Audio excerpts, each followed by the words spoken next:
Hola, bienvenidos. Mi nombre es José Manuel López García. El pragmatismo de Rorty. En este vídeo ofrezco algunos comentarios y reflexiones sobre algunas ideas del pragmatismo de Richard Rorty. Rorty es un gran filósofo norteamericano que nació en el año 1931 en Nueva York y murió en el año 2007. Se le puede considerar un pensador ateo. Fue filósofo, pedagogo, profesor universitario y escritor. En cuanto a la filosofía de Rorty, cabe decir, entre otras cosas, que realizó críticas también cuestionando la filosofía basada en la metafísica, porque para Rorty la filosofía solo habla de sí misma, o la metafísica, mejor dicho, que es una especie de metalenguaje. Esto se puede refutar claramente diciendo que la metafísica es un sinónimo de filosofía y los propios pragmatistas, y él el primero, también hacen lo mismo. Hacen críticas del lenguaje, análisis lingüísticos. Por ejemplo, él analizó profundamente la filosofía de Wittgenstein y de otros muchos filósofos, por supuesto, porque era un gran erudito, fue un gran filósofo, eso nadie lo pone en duda, pero realmente sus propias críticas a la metafísica se vuelven contra él mismo, porque él mismo realizó elaboraciones más bien de tipo lingüístico, juegos de palabras, juegos lingüísticos en definitiva. En este sentido se pueden refutar sus afirmaciones. Pero, por otra parte, también cabe reconocer que tiene muchos aspectos positivos la filosofía de Rorty. Sobre todo, el lado más irónico aparece cuando desacraliza el lenguaje, considera que no es algo sagrado, algo religioso, y por lo tanto el lenguaje de la filosofía, aunque es verdad que es un lenguaje artificial, es un lenguaje técnico, muy técnico, podríamos decir, también puede considerarse como un lenguaje más, como una especie de lenguaje natural, podríamos decir. Incluso el mismo Rorty lo compara con el lenguaje de la literatura, incluso lo homologa con la literatura. Por otra parte, Rorty pensaba que el fin de toda investigación debiera ser, según su planteamiento pragmatista, hacernos más felices, permitiéndonos afrontar con más éxito el entorno físico y la convivencia. Esto también lo podría suscribir, por supuesto, cualquier filósofo metafísico, como por ejemplo Platón, Aristóteles, etcétera, etcétera. Realmente es un deseo universal, podríamos decir, pero está bien que también lo plantee Rorty en relación con su filosofía pragmática. A partir de ahora me voy a centrar en comentar algunas frases del libro de Richard Rorty titulado El pragmatismo, una versión antiautoritarismo en epistemología y ética. En realidad, este libro sobre el pragmatismo de Rorty es una recopilación de las lecciones impartidas por el profesor Rorty en la cátedra Ferrater Mora de Pensamiento Contemporáneo de la Universidad de Gerona en junio de 1996. Lo que voy a hacer ahora es entresacar algunas pocas frases de este libro y voy a comentarlas y reflexionar sobre ellas. En una que aparece en el prefacio de este libro, que, repito, fue una recopilación de charlas o de conferencias o de lecciones impartidas en la Universidad de Gerona en el año 1996, dice Rorty lo siguiente: el pragmatismo, en cambio, afirma que no existe nada más aparte de lo condicionado. Los seres humanos no pueden saber nada aparte de las relaciones que mantienen entre sí y con el resto de seres finitos. En este sentido, la interpretación o el comentario de esta frase rortiana es un comentario muy evidente, muy claro, pero que también conviene explicitarlo. Y es el siguiente: que frente a planteamientos filosóficos idealistas o espiritualistas, diríamos que la filosofía de Rorty se orienta más bien por lo empírico, lo finito, lo objetivable de una manera material, de una manera observable, experimentable, etc. Y en este sentido, rechaza Rorty los planteamientos divinos, los planteamientos de otros mundos celestiales, por ejemplo, como lo que prometen las grandes religiones monoteístas, como el islamismo, el judaísmo, el cristianismo, etc. Y en este sentido, establece de alguna manera, de forma parecida a lo que hizo Nietzsche y lo que hicieron otros pensadores como Marx, por ejemplo, etcétera, viene a decir que no existe otra vida después de la muerte, que no existen los espíritus, el alma en el sentido cristiano de la palabra, o en el sentido idealista o espiritualista de las obras, por ejemplo, de Platón, del idealismo platónico, por ejemplo, etc. Y en este sentido, pues diríamos que estoy de acuerdo con lo que plantea Rorty. Pero también el propio Rorty pues, es consciente de la importancia de la belleza y en este sentido, a su juicio, podríamos decir que la belleza sustituye a la búsqueda del infinito, de Dios, y eso supone también pues, una adecuación de lo condicionado en el que vive el ser humano con la realidad también en la que vive. Por lo tanto, la belleza sería el sustitutivo, entre comillas, de lo divino. Aunque a esto habría que decir que muchas veces se ha conceptualizado lo divino como lo bello en sí, el bien en sí, etcétera, etcétera. Por ejemplo, en el idealismo platónico, con lo cual las diferencias tampoco son excesivas, pero sí en un sentido puramente conceptual y en un sentido también relacionado con la propia realidad en la que vivimos. En este sentido, él elimina lo trascendente y se queda con el mundo inmanente, con el mundo real, que es el único que conocemos, según Rorty. En este sentido, está pues, muy cercano a los planteamientos aristotélicos, de que solo existe un mundo, el mundo material, y no existe otro mundo ideal, inteligible, abstracto, divino, espiritual, como lo queramos denominar. Pero el propio Richard Rorty, a lo largo de este libro y en su filosofía en general, por supuesto que discute y debate con otros filósofos, con otros muchos filósofos, por supuesto, y uno de los que más le interesaba, sin duda, era Debye, el gran pedagogo y filósofo también norteamericano.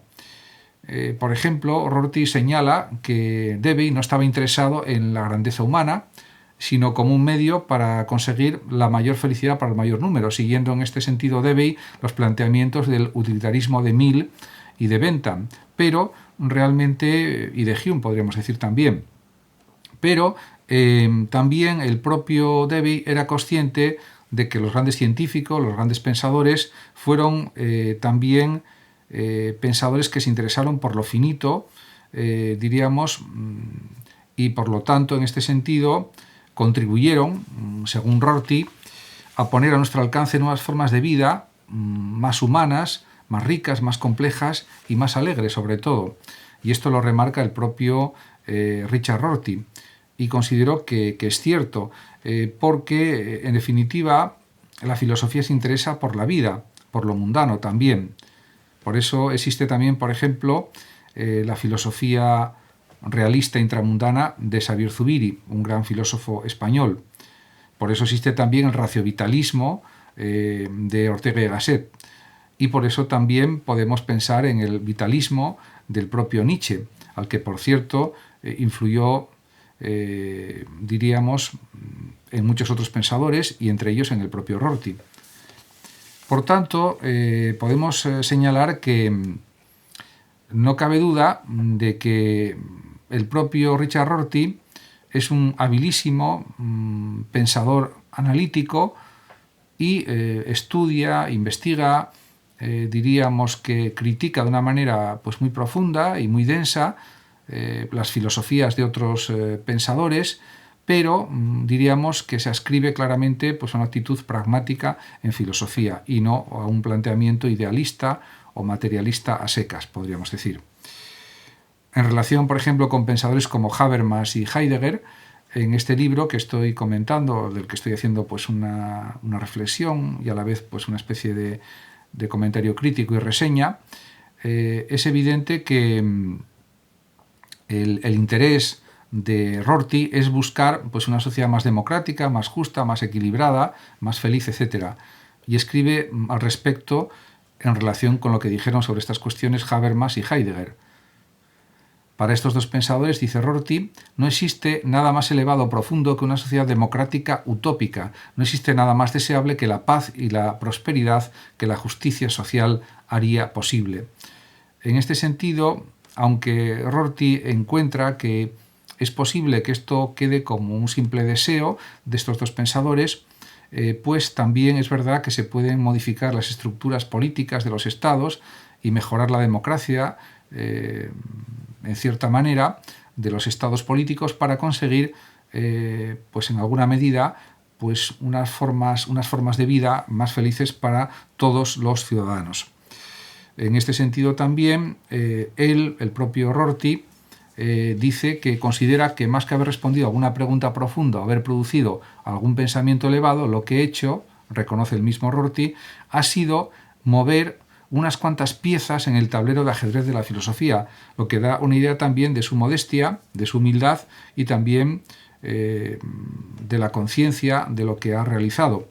En cualquier caso, diríamos que sus libros, sus obras, sus enseñanzas universitarias son muy útiles, no solamente para los aficionados a la filosofía o para los expertos en filosofía, y también, por supuesto, para los alumnos, para todos los que se interesan por el conocimiento filosófico.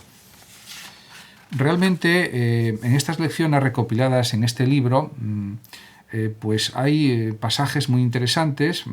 Por ejemplo, uno de los capítulos es una de sus lecciones, la 7ª lección, que se titula Ética sin obligaciones universales. Y en esta lección he destacado algunas frases que me parecieron especialmente interesantes para comentar, aunque por supuesto se podrían comentar muchísimas más en todo el libro, pero me voy a centrar en estas pocas. Una de ellas es la siguiente, es la relativa a la cuestión del yo, de las formas de ser de cada persona, etc. Y va en relación también con una frase de Debye, al que el propio Rorty estudia en el libro y analiza, y dice lo siguiente Debye: el yo, siempre que no se haya encerrado en un caparazón de rutina, está en proceso de hacerse, y cualquier yo puede incluir dentro de sí un número indeterminado de yoes inconsistentes y disposiciones no armonizadas. De esta manera se observa cómo Rorty presta atención a estos planteamientos de Debye, de que el yo, diríamos, está siempre haciéndose, realizándose a sí mismo, que en cierta medida es también lo que dice el propio Ortega y Gasset cuando habla del yo y la circunstancia, o el yo y mi circunstancia, y efectivamente el yo está en proceso de hacerse continuamente a través del tiempo. Somos seres históricos, como también señalaba el propio Ortega y Gasset. Por lo tanto, ante la elección, la capacidad de elegir los actos, las conductas, las decisiones, algo en lo que también insiste no solamente Debye, sino también Ortega y Gasset, pues de lo que no cabe duda es de que hay muchas posibilidades, o podríamos decir prácticamente infinitas posibilidades de realización del yo, pero el sujeto tiene que escoger en cada momento lo que quiere hacer con su vida. Y en este sentido se comprende perfectamente que Richard Rorty diga: esta imagen del progreso moral nos sitúa al otro lado de la idea kantiana según la cual la moralidad tiene que ver con la razón. En este sentido, diríamos que Rorty, y lo dice explícitamente en el libro, quiere, diríamos, afirmar más una moral del sentimiento, una moral emotivista, como la propia de Hume, por ejemplo, y que va también en relación con el utilitarismo moral, que también afirmaba Hume, por cierto, y en este sentido, y también su amigo Adam Smith, por tanto, lo que no cabe duda es que, aunque la razón es importante en la realidad, en la vida, algo que por supuesto reconoce el propio Rorty, también considera que en el ámbito de la práctica moral, en el ámbito de la cotidianidad, diríamos, tiene más fuerza, desde un punto de vista también práctico y pragmático, por supuesto, el emotivismo en relación con la ética. Y por eso escribe el propio Rorty lo siguiente: nosotros los pragmatistas simpatizamos más con la idea de Hume de que tiene que ver con el sentimiento, se entiende la ética o la moral.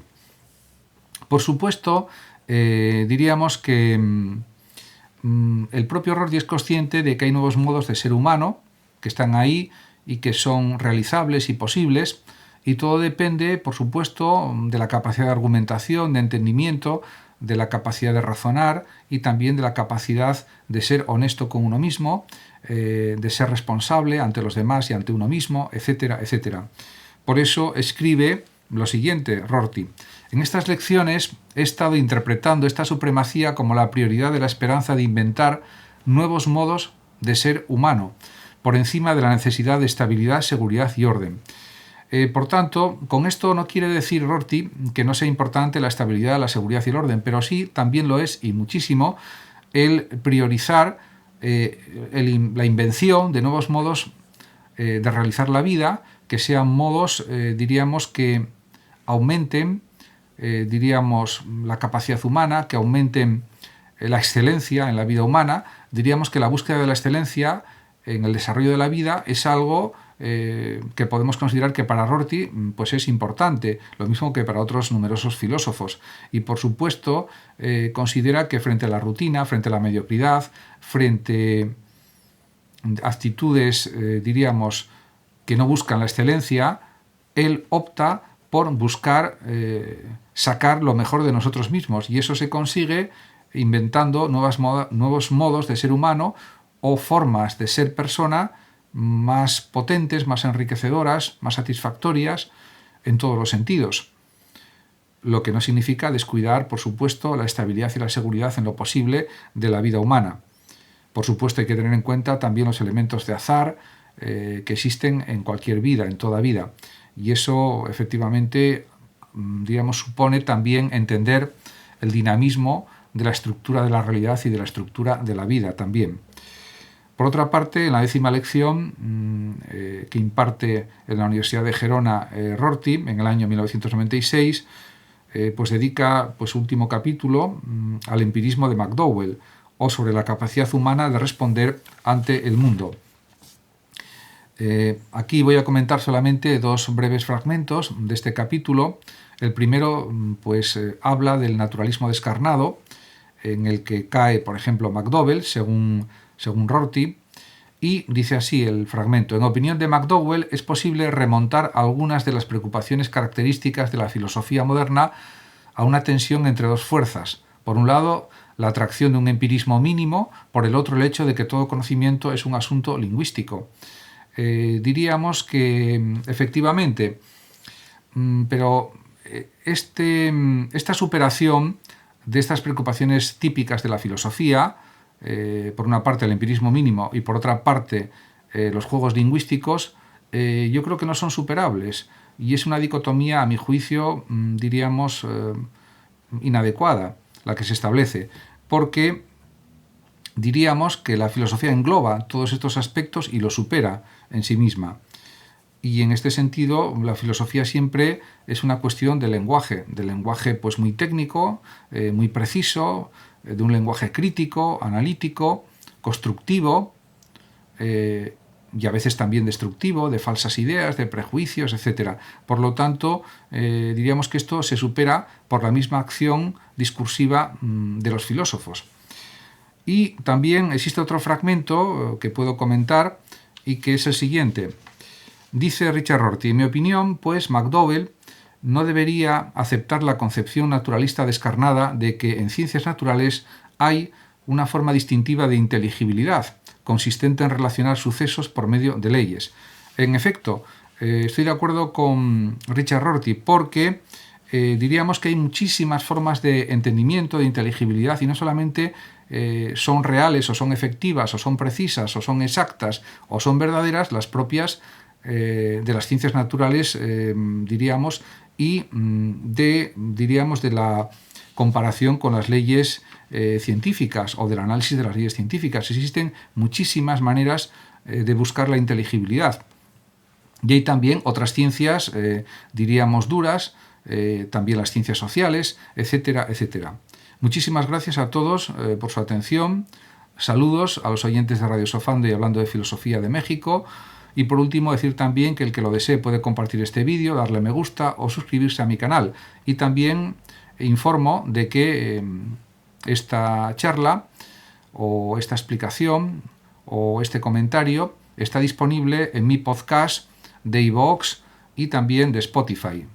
Simplemente con poner mi nombre y apellidos, José Manuel López García. Muchas gracias y hasta siempre.